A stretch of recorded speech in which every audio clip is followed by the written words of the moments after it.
Halo parents, bagaimana kabarnya hari ini? Semoga selalu sehat ya parents. Parents, berjumpa lagi nih di channel YouTube Beauty Daycare. Parents, siapa sih yang tidak ingin menjadi orang sukses? Berhasil mencapai cita-cita, mempunyai pekerjaan yang memuaskan, dan hidup bahagia pastinya adalah sebuah cita-cita yang dicari semua orang. Namun, pernahkah parents berpikir apa yang akan dirasakan setelah mencapai kesuksesan tersebut? Merasa bangga ataupun merasa tidak pantas? Nah, kalau parents merasa cemas dan tidak pantas, bisa jadi parents mengidap impostor syndrome atau sindrom impostor. Sindrom impostor merupakan fenomena psikologis di mana seorang tidak mampu menerima dan menginternalisasi keberhasilan yang ia raih. Dengan kata lain, orang yang mengalami sindrom impostor selalu mempertanyakan dirinya sendiri atas pencapaian atau prestasi yang telah ia raih. Ia merasa kesuksesan yang berhasil diraihnya merupakan bentuk dari keberuntungan ataupun hanya kebetulan semata, bukan karena kemampuan intelektual dirinya. Beberapa faktor yang dapat menyebabkan seseorang mengalami sindrom impostor ini yaitu pola asuh orang tua yang sangat mengutamakan prestasi dan pencapaian, lalu didukung dengan lingkungan yang kompetitif dan juga adanya sifat perfeksionis. Bisa juga karena peran baru misalnya sebagai seorang pekerja ataupun sebagai seorang pelajar.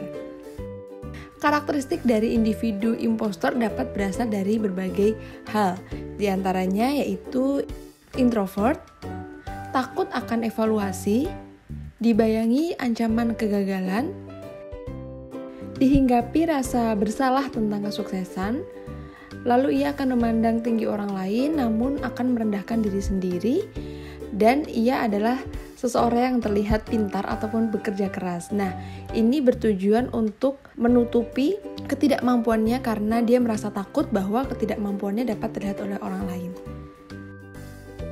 Nah, selanjutnya cara menangani sindrom impostor yaitu akui perasaan. Langkah pertama untuk menghadapi sindrom impostor ini adalah menyadari dan mengakui apa yang kita rasakan. Kita bisa memulai dengan menuliskan perasaan kita pada buku catatan. Kita juga bisa untuk menuliskan semua keraguan dan perasaan yang kita rasakan seperti perasaan tidak mampu ataupun hal-hal yang tidak bisa diungkapkan secara spesifik. Hal lain yang bisa membantu kita menyadari bahwa mungkin keraguan kita sebenarnya tidak berdasar dan kita tidak perlu khawatir akan hal tersebut. Selanjutnya itu lawan pikiran negatif. Setiap kali pikiran negatif kita muncul, cobalah untuk melawan pikiran tersebut dengan positive self-talk.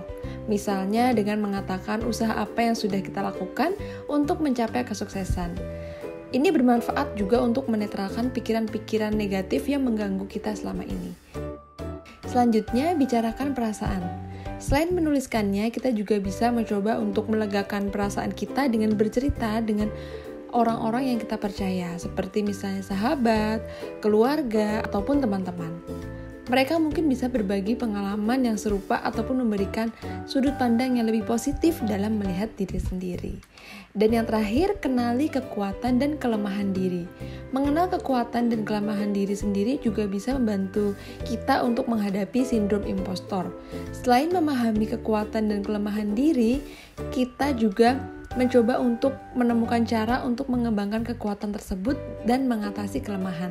Dengan begitu, kita tidak perlu menghabiskan banyak waktu untuk khawatir bahwa kita tidak memenuhi kualifikasi untuk suatu tugas ataupun peran tertentu.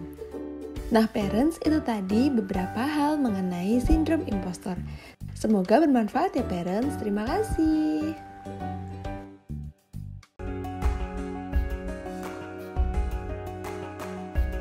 Jangan lupa untuk like, komen, share, dan subscribe channel YouTube Beauty Daycare untuk mendapatkan informasi parenting lainnya. Stay tune parents!